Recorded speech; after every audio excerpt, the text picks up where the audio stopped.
ನಮಸ್ಕಾರ ವೀಕ್ಷಕರೇ, ನಾವೀಗ ಉಜಿರೆಯ ಶ್ರೀ ಜನಾರ್ದನ ಸ್ವಾಮಿ ದೇವಸ್ಥಾನದಲ್ಲಿದ್ದೇವೆ. ಇದೇ ಮಾರ್ಚ್ 3ರಿಂದ 11ರವರೆಗೆ ದೇವಸ್ಥಾನದ ಬ್ರಹ್ಮ ಕಳಶೋತ್ಸವವು ಅದ್ದೂರಿಯಾಗಿ ನಡೆಯಲಿದೆ. ಹಾಗಾದರೆ ಇದರ ತಯಾರಿ ಯಾವ ರೀತಿಯಾಗಿ ನಡೀತಾ ಇದೆ ಅಂತ ತಿಳಿಯೋಣ ಬನ್ನಿ. ಇದೀಗ ನಮ್ಮ ಜೊತೆ ಬ್ರಹ್ಮ ಕಳಶೋತ್ಸವದ ಕಾರ್ಯದರ್ಶಿಗಳಾದ ರವೀಂದ್ರ ಶೆಟ್ಟಿ ಅವರಿದ್ದಾರೆ. ಹಾಗಾದರೆ ಬ್ರಹ್ಮ ಕಳಶೋತ್ಸವದ ತಯಾರಿ ಯಾವ ರೀತಿಯಾಗಿ ನಡೀತಾ ಇದೆ ಅಂತ ಅವ್ರ ಹತ್ರನೇ ಕೇಳೋಣ ಬನ್ನಿ. ಓಂ ಶ್ರೀ ಜನಾರ್ದನಾಯ ನಮಃ. ಕೀರ್ತಿಶೇಷ ವಿಜಯರಾಘವ ಪಡಿವೆಟ್ನಯರ ಕನಸನ್ನು ನನಸು ಮಾಡುವಲ್ಲಿ ಉಜಿರೆಯ ಭಕ್ತಾದಿಗಳು ಈಗ ಸಜ್ಜಾಗಿ ನಿಂತಿದ್ದಾರೆ. ಗೌರವಾನ್ವಿತ ದೇವಸ್ಥಾನದ ಆಡಳಿತ ಮುಕ್ತೇಶ್ವರದ ಶ್ರೀ ಶರತ್ ಕೃಷ್ಣ ಪಡಿವೆಟ್ನಯರ ನೇತೃತ್ವದಲ್ಲಿ ಇಡೀ ಉಜಿರೆ ಜನತೆ ಬ್ರಹ್ಮಕಲಶೋತ್ಸವವನ್ನು ಹಾಗೂ ರಾಜಗೋಪುರವನ್ನು ಅತ್ಯಂತ ಯಶಸ್ವಿಗೊಳಿಸಲು ತಾವೆಲ್ಲರೂ ಕಟಿಬದ್ಧರಾಗಿ ರಾತ್ರಿ ಹಗಲಿನ ದುಡಿತಾ ಇದ್ದೇವೆ. 12 ವರ್ಷದ ನಂತರ ನಡೆಯುವ ಈ ಬ್ರಹ್ಮ ಕಳಶೋತ್ಸವದಲ್ಲಿ ವಿಶೇಷತೆ ಏನಿದೆ ಸರ್? ದೇವರ ಸಾನ್ನಿಧ್ಯವನ್ನು ವೃದ್ಧಿಪಡಿಸುವಗೋಸ್ಕರ 12 ವರ್ಷಕ್ಕೊಂದು ಸಲ ಬ್ರಹ್ಮಕಲಶೋತ್ಸವ ನಡೀತಾ ಇದೆ. ಈ ಸ್ಥಳದ ಬ್ರಹ್ಮಕಲಶೋತ್ಸವ ವಿಶೇಷವಾಗಿ ನಮಗೆ ನಮ್ಮ ವಿಜಯರಾಘವ ಪಡಿವೆಟ್ನಯರ ಕನಸನ್ನು ನನಸು ಮಾಡಲಿಕ್ಕೆ ನಾವೆಲ್ಲ ಒಂದಾಗಿದ್ದೇವೆ. ಯಾಕೆಂದರೆ ಬಹಳ ದೊಡ್ಡ ಮೊತ್ತದ ವಿಜಯ ಗೋಪುರವು ಇವತ್ತು ತಲೆ ಎತ್ತಿ ನಿಂತಿದೆ. ಇದಕ್ಕೆ ಹಾಗೂ ಬ್ರಹ್ಮಕಲಶೋತ್ಸವದ ಈ ಸಂದರ್ಭದಲ್ಲಿ ಊರಿನ ಜನತೆ ಹಲವಾರು ರೀತಿಯಿಂದ ಸಹಕಾರವನ್ನು ನೀಡುತ್ತಾ ದೇವರ ಕೆಲಸವನ್ನು ಮಾಡುತ್ತಾ ಅವರವರ ಅಭಿವೃದ್ಧಿಯನ್ನು ಹೊಂದುತ್ತಿದ್ದಾರೆ. ಹಾಗೆ ಈ ಸಲ ಬ್ರಹ್ಮಕಲಶೋತ್ಸವದಲ್ಲಿ ವಿಜಯ ಗೋಪುರವು ಬಹಳ ಅತ್ಯುತ್ತಮವಾಗಿ ಮೂಡಿಬಂದಿದೆ. ಶ್ರೀ ದೇವರ ಅನುಗ್ರಹ ಆಶೀರ್ವಾದದಿಂದ ಊರ ಜನರ ಭಕ್ತರ ಸಹಕಾರದಿಂದ ಬಹಳ ಯಶಸ್ವಿಯಾಗಿ ನಡೆಯಲಿಕ್ಕಿದೆ. ತಾವೆಲ್ಲರೂ ಈ ಒಂದು ಬ್ರಹ್ಮಕಲಶೋತ್ಸವದಲ್ಲಿ ಭಾಗಿಯಾಗಬೇಕು, ಶ್ರೀ ದೇವರ ಕೃಪೆಗೆ ಪಾತ್ರರಾಗಬೇಕಾಗಿ ತಮ್ಮಲ್ಲಿ ವಿನಂತಿಯನ್ನು ಮಾಡ್ತಾ ಇದ್ದೇನೆ. ಈ ಸಲದ ಬ್ರಹ್ಮ ಕಳಶೋತ್ಸವದಲ್ಲಿ ಯಾವ್ಯಾವ ಸಾಂಸ್ಕೃತಿಕ ಕಾರ್ಯಕ್ರಮಗಳಿವೆ ಸರ್? ಈ ಸಲ ಬ್ರಹ್ಮಕಲಶೋತ್ಸವದಲ್ಲಿ 3 ವೇದಿಕೆ ಇದೆ. ಒಂದು ಸುನಾದ ಭಜನಾ ಕುಟೀರ ಅಂತೇಳಿ, ಹಾಗೂ ಮತ್ತೊಂದು ಸುದರ್ಶನ ಸಭಾ ವೇದಿಕೆಯಲ್ಲಿ, ಹಾಗೂ ಇನ್ನೊಂದು ಶ್ರೀ ಕೃಷ್ಣಾನುಗ್ರಹ. ಹೀಗೆ 3 ವೇದಿಕೆಯಲ್ಲಿ ಕಾರ್ಯಕ್ರಮಗಳು ನಡೀತಾ ಇರ್ತವೆ. ಇದರಲ್ಲಿ ಸ್ಥಳೀಯವಾಗಿ ಎಲ್ಲ ಕಲಾವಿದರಿಗೆ ಅವಕಾಶ ಇದೆ. ಕೃಷ್ಣಾನುಗ್ರಹದಲ್ಲಿ ನಡೆಯುವಂಥ ಕೃಷ್ಣಾನುಗ್ರಹ ಸಭಾ ವೇದಿಕೆಯಲ್ಲಿ ಸ್ಥಳೀಯ ಕಲಾವಿದರಿಗೆ ಅವಕಾಶವನ್ನು ಮಾಡಿಕೊಟ್ಟಿದ್ದೇವೆ. ಹಾಗೂ ಸುದರ್ಶನ ವೇದಿಕೆಯಲ್ಲಿ ರಾಷ್ಟ್ರದ ಅನೇಕ ಕಲಾವಿದರು ಬಂದು ಈ ಒಂದು ಕಾರ್ಯಕ್ರಮದಲ್ಲಿ ಭಾಗವಹಿಸಲಿಕ್ಕೆ ಉಜಿರೆ ಜನತೆಗೆ ಒಳ್ಳೆಯ ಒಂದು ಸಾಂಸ್ಕೃತಿಕ ಕಾರ್ಯಕ್ರಮ ನೀಡಲಿಕ್ಕೆ ನಾವೆಲ್ಲ ಬದ್ಧರಾಗಿ ಅಂತ ಹೇಳಲಿಕ್ಕೆ ಸಂತೋಷ ಪಡ್ತಾ ಇದ್ದೇನೆ. ಸರ್, ಊರಿನ ಜನರ ಸಹಕಾರ ಯಾವ ರೀತಿಯಾಗಿದೆ? ತುಂಬ ವಿಶೇಷವಾಗಿ ಈ ಊರಿನ ಸಜ್ಜನತೆ ದಿವಸಗಳು ನಾವು ಮೊನ್ನೆವರೆಗೆ ಭಾಳ ಎಲ್ಲ ರೀತಿಯಿಂದಲೂ ಸಹಕಾರ ಕೊಟ್ಟಿದ್ದಾರೆ. ಮಾನ್ಯ ಶರತ್ ಕೃಷ್ಣ ಪಡಿವೆಟ್ನಯರ ನೇತೃತ್ವದಲ್ಲಿ ನಾವು ಪ್ರತಿ ದಿವಸವೂ ಈ 1 ವರ್ಷದ ಹಿಂದೆ ಮನೆಗೆ ಸಂಪರ್ಕ ಮಾಡಿದ ಒಂದು ಫಲವಾಗಿ ಇವತ್ತು ಪ್ರತಿಯೊಂದು ಮನೆಯಿಂದಲೂ ಸಂಜೆ ಬಂದು ಶ್ರೀದೇವರ ಸೇವೆಯಲ್ಲಿ ತೊಡಗಿಸಿಕೊಂಡಿದ್ದಾರೆ. ರಾತ್ರಿ ಹಗಲೆನ್ನದೇ ಶ್ರಮದಾನದ ಮೂಲಕ ದೇವರ ಸೇವೆಯನ್ನು ಮಾಡ್ತಾ ಇದ್ದಾರೆ.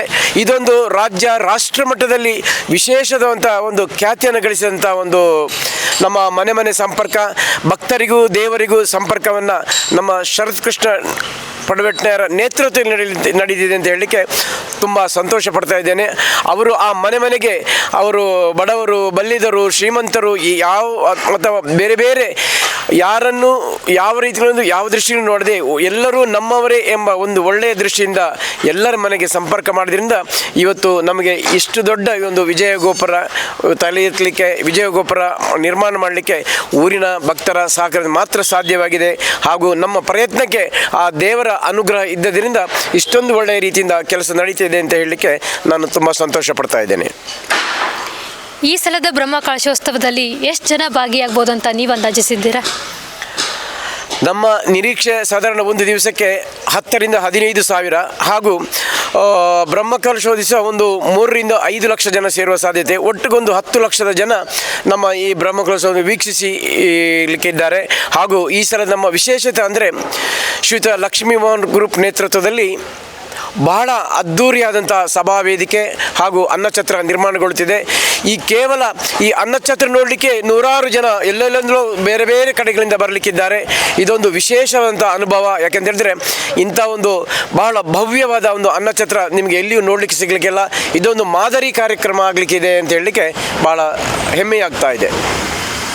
ಸರ್ ಅಷ್ಟು ಜನ ಬರ್ತಾ ಇದ್ದಾರೆ ಅಂತ ಹೇಳ್ತಿದ್ದಾರಲ್ಲ, ಅವರಿಗೆಲ್ಲ ಊಟದ ವ್ಯವಸ್ಥೆಯನ್ನು ಯಾವ ಥರ ಮಾಡಿದ್ದೀರಾ? ಈಗಾಗಲೇ ಪ್ರತಿಯೊಬ್ಬ ಸಮಿತಿ ಸದಸ್ಯರಿಗೂ ಅದರ ಜವಾಬ್ದಾರಿಯನ್ನು ಮಾನ್ಯ ಧನಿಗಳಾದ ಶರತ್ ಕೃಷ್ಣ ಅವರು ಹಂಚಿದ್ದಾರೆ. ಪ್ರತಿಯೊಬ್ಬರು ಅವರವರ ಸಮಿತಿಯವರು ಅವರವರ ಕೆಲಸಗಳನ್ನ ಭಾಳ ಅಚ್ಚುಕಟ್ಟಾಗಿ ನಿರ್ವಹಿಸ್ತಾ ಇದ್ದಾರೆ. ಯಾಕೆಂದರೆ ಎಲ್ಲಿಯೂ ಯಾರಿಗೂ ಯಾವುದೇ ವಿಷಯದಲ್ಲಿಯೂ ತೊಂದರೆ ಆಗದಂತೆ ಅದರ ಜವಾಬ್ದಾರಿ ತಗೊಳ್ಳಿಕ್ಕೆ ಆ ಸಮಿತಿಯವರು ಕಟಿಬದ್ಧರಾಗಿದ್ದಾರೆ. ಯಾಕೆಂದರೆ ಊಟದ ಪಾಕಶಾಲೆಯಲ್ಲಾಗಲಿ, ಅನ್ನದ ಕೌಂಟರ್ನಲ್ಲಿ ಬಳಸುವಂಥ ವ್ಯವಸ್ಥೆ ಆಗಲಿ ಅಥವಾ ಸಭಾ ವೇದಿಕೆಯಲ್ಲೇ ಆಗಲಿ ಎಲ್ಲ ನೇತೃತ್ವವನ್ನು ಆಯಾ ಸಮಿತಿಯವರು ಭಾಳ ಅಚ್ಚುಕಟ್ಟಾಗಿ ನೆರವೇರಿಸ್ತಾರೆ. ಯಾಕೆಂದರೆ ಈಗಾಗಲೇ ಪ್ರತಿಯೊಂದು ಸಮಿತಿಯ 2, 3, 4 ಸಮಿತಿ ಸಭೆಗಳು ನೆರವೇರಿ ಪೂರ್ವ ತಯಾರಿಯು ಬಹಳ ಅದ್ಧೂರಿಯಾಗಿ ಅದು ಯಾವುದೇ ರೀತಿಯ ಕುಂದುಕೊರತೆಗಳು ಬಾರದಂತೆ ನೆರವೇರಿದೆ ಅಂತ ಹೇಳಲಿಕ್ಕೆ ಭಾಳ ಸಂತೋಷ ಆಗ್ತಾ ಇದೆ. ಅಷ್ಟೊಂದು ಜನರು ಬರ್ತಾರೆ ಸರ್, ಅವ್ರ ಜನಸಂದಣಿಯನ್ನು ಯಾವ ರೀತಿ ಕಂಟ್ರೋಲ್ ಮಾಡ್ತೀರಾ? ಈಗಾಗಲೇ ನಾನು ಹೇಳಿದ ಹಾಗೆ ಪ್ರತಿಯೊಬ್ಬರು ಅವರವರ ಸಮಿತಿಯವರು ಅದರ ಜವಾಬ್ದಾರಿಯನ್ನು ವಹಿಸಿಕೊಂಡಿದ್ದಾರೆ. ಅಲ್ಲದೆ ಆರಕ್ಷಕ ಠಾಣೆಯವರು, ನಮ್ಮ SDM ಕಾಲೇಜಿನ NCC NSS ವಿದ್ಯಾರ್ಥಿಗಳು ಈಗಾಗಲೇ ತಮ್ಮ ಹೆಸರನ್ನು ಮಾನ್ಯ ಕಾರ್ಯದರ್ಶಿಗಳಿಂದ ಅನುಮತಿಯನ್ನು ಪಡೆದು, ಕಾಲೇಜಿಂದ ಅನುಮತಿ ಪಡೆದು ಇಲ್ಲಿ ಅವರು ನಮಗೆ ಸಂಪೂರ್ಣವಾದ ಸಹಕಾರ ನೀಡಲಿಕ್ಕೆ ಅವರು ನೀಡುವಂಥ ಭರವಸೆಯನ್ನು ನೀಡಿದ್ದಾರೆ. ನಮಗೆ ಯಾವಾಗ ಬೇಕಾದರೂ ಎಷ್ಟು ವಾಲಂಟಿಯರ್ಸ್ ಆಗಲಿ ಅಥವಾ ನಮ್ಮ ಯಾವುದೇ ವಿಷಯ, ಯಾವುದೇ ದೇವಸ್ಥಾನದ ಯಾವುದೇ ಕೆಲಸ ಕಾರ್ಯಗಳಿಗೆ ಹೆಚ್ಚಿನ ಸಿಬ್ಬಂದಿ ನಿಯೋಜಿಸುವ ಬಗ್ಗೆ ಮಾನ್ಯ ಕಾರ್ಯದರ್ಶಿಗಳಂತ ಡಾಕ್ಟರ್ ಸತೀಶ್ ಚಂದ್ರ ಹೆಸರವರು ನಮಗೆ ಈಗಾಗಲೇ ಮಾಹಿತಿಯನ್ನು ನೀಡಿದ್ದಾರೆ. ನಮ್ಮಿಂದ ನಿಮಗೆ ಸಂಪೂರ್ಣ ಸಹಕಾರವನ್ನು ನೀಡುತ್ತೇವೆ. ಹಾಗೆ ಶ್ರೀ ಕ್ಷೇತ್ರ ಧರ್ಮಸ್ಥಳದ ಪೂಜ್ಯ ಕಾವಂದರ ಅನುಮತಿಯಂತೆ ಎಲ್ಲ ಸಿಬ್ಬಂದಿ ವರ್ಗದವರು ನಮ್ಮೊಂದಿಗೆ ಕೈ ಜೋಡಿಸಲಿಕ್ಕಿದ್ದಾರೆ ಅಂತ ಹೇಳಲಿಕ್ಕೆ ನಾನು ಸಂತೋಷ ಪಡ್ತಾ ಇದ್ದೇನೆ. ಈ ಸಲದ ಬ್ರಹ್ಮ ಕಳಶೋತ್ಸವಕ್ಕೆ ನೀವೆಷ್ಟು ಉತ್ಸುಕರಾಗಿದ್ದೀರಾ ಸರ್? ಅದು ಹೇಳಲಿಕ್ಕೆ ಆಗುವುದಿಲ್ಲ. ಯಾಕೆಂದರೆ ನಾನು ಕಳೆದ 1 ವರ್ಷದಿಂದ ದೇವಸ್ಥಾನದಲ್ಲಿ ಯಾವುದೇ ರೀತಿಯ ಫಲಾಪೇಕ್ಷೆ ಇಲ್ಲದೆ ಬೆಳಗ್ಗೆಯಿಂದ ಸಂಜೆವರೆಗೆ, ಸಂಜೆ ರಾತ್ರಿ 8ರಿಂದ 10ರವರೆಗೆ ಸದಾ ದೇವರ ಸೇವೆಯನ್ನು ಮಾಡ್ತಾ ಇದ್ದೇನೆ. ನನಗೆ ಯಾವುದೇ ರೀತಿಯಿಂದ ಯಾವುದೇ ಫಲಾಪೇಕ್ಷೆಯೂ ಸಹ ಇಲ್ಲ. ಯಾಕೆ ಅಂತ ಹೇಳಿದರೆ ಆ ದೇವರ ಸೇವೆಯನ್ನು ಮಾಡಿದರೆ ನಮಗೆ ದೇವರು ಖಂಡಿತ ಒಳ್ಳೆಯದನ್ನು ಮಾಡ್ತಾರೆ, ಹಾಗೂ ಮಾಡಿದ್ದಾರೆ. ಯಾಕೆಂದರೆ ನಾನು ಯಾವುದೇ ಒಂದು ಕ್ಷೇತ್ರದಲ್ಲಿ ನಮ್ಮ ಪ್ರಯತ್ನ ಅದರೊಟ್ಟಿಗೆ ದೇವರ ಅನುಗ್ರಹ ಬೇಕು. ಆ ದೃಷ್ಟಿಯಿಂದ ನನಗೆ ತುಂಬ ದೇವರು ಒಳ್ಳೆಯದನ್ನು ಮಾಡಿದ್ದಾರೆ. ಇದು ನನಗೆ ಹೇಳಲಿಕ್ಕೆ ತುಂಬ ಸಂತೋಷವೂ ಆಗ್ತಾ ಇದೆ. ಈಗಾಗಲೇ ವಿವಿಧ ಕಮಿಟಿಗಳನ್ನು ತಯಾರು ಮಾಡ್ಕೊಂಡಿದ್ದೀರಾ. ಆ ಎಲ್ಲ ಕಮಿಟಿಗಳ ನಡುವೆ ಯಾವ ರೀತಿ ಸಹಕಾರ ಇದೆ, ಒಗ್ಗಟ್ಟು? ನಮ್ಮ ಸಮಿತಿಗಳು ತುಂಬ ಒಗ್ಗಟ್ಟಿದೆ. ಯಾಕೆಂದರೆ ಒಂದಕ್ಕೊಂದು ಅದು ಜೋಡಣೆ ಮಾಡುವಂಥ ಸಮಿತಿಗಳು. ಯಾಕೆಂತ ಹೇಳಿದರೆ ಚಪ್ಪರ ಸಮಿತಿಯವರಾಗಲಿ ಅಥವಾ ಪಾಕಶಾಲೆಯವರಾಗಲಿ, ಉಗ್ರಾಣ ಸಮಿತಿಯವರಾಗಲಿ, ವೇದಿಕೆ ಸಮಿತಿ ಆಗಲಿ ಅಥವಾ ಚಪ್ಪರ ನಿರ್ಮಾಣ ಸಮಿತಿ, ಹಾಗೆ ಇನ್ನು ಬೇರೆ ಬೇರೆ ಸಮಿತಿಗಳು ಒಂದು 15ರಿಂದ 20 ಸಮಿತಿಗಳು ನಮ್ಮೊಂದಿಗಿದೆ. ಆ 20 ಸಮಿತಿಗಳು ಒಂದಕ್ಕೊಂದು ಸಮನ್ವಯ ರೀತಿಯಾಗಿ ಒಂದಕ್ಕೊಂದು ಜೋಡಿಸಿಕೊಂಡು ಕೆಲಸವನ್ನು, ನಮ್ಮ ಕೆಲಸ ದೇವರ ಕೆಲಸ ಎಂಬ ದೃಷ್ಟಿಯಿಂದ ಎಲ್ಲರೂ ಒಳ್ಳೆ ರೀತಿಯಿಂದ ಕೆಲಸವನ್ನು ಮಾಡ್ತಾ ಇದ್ದಾರೆ. ಈಗ ದೇವಸ್ಥಾನದ ಪುನರ್ ನಿರ್ಮಾಣ ಕಾರ್ಯ ಯಾವ ಹಂತದಲ್ಲಿದೆ ಸರ್? ದೇವರ ದಯೆಯಿಂದ ದೇವಸ್ಥಾನದ ಪುನರ್ನಿರ್ಮಾಣ ಹಾಗೂ ವಿವಿಧ ಕೆಲಸಗಳು ದೇವರ ಅನುಗ್ರಹದಿಂದ ರಾತ್ರಿ ಹಗಲಲ್ಲಿ ಬಹಳ ಅಚ್ಚುಕಟ್ಟಾಗಿ, ಬಹಳ ಶಿಸ್ತಿನಿಂದ, ಶ್ರದ್ಧೆಯಿಂದ, ಭಕ್ತಿಯಿಂದ ನಡೀತಾ ಇದೆ. ಯಾಕೆಂತೇಳಿದರೆ ಈಗಾಗಲೇ ರಾಜಗೋಪುರ ಬಹಳ ಚಂದವಾಗಿ ಮೂಡಿ ಬಂದಿದೆ. ಹಾಗೂ ಕಲ್ಲು ಹಾಸುವಂಥ ದೇವಸ್ಥಾನದ ಪೌಳ್ಯ ಕೆಲಸಗಳು, ಶಿಲಾಮಯ ಕೆಲಸಗಳು ಬಹಳ ದೇವರ ಒಂದು ಸಹಕಾರದಿಂದ, ಊರಿನವರ ಜನತೆಯ ಸಹಕಾರದಿಂದ ಬಹಳ ಅಚ್ಚುಕಟ್ಟಾಗಿ ಈಗಾಗಲೇ 80% ಕೆಲಸ ಆಗಿದೆ.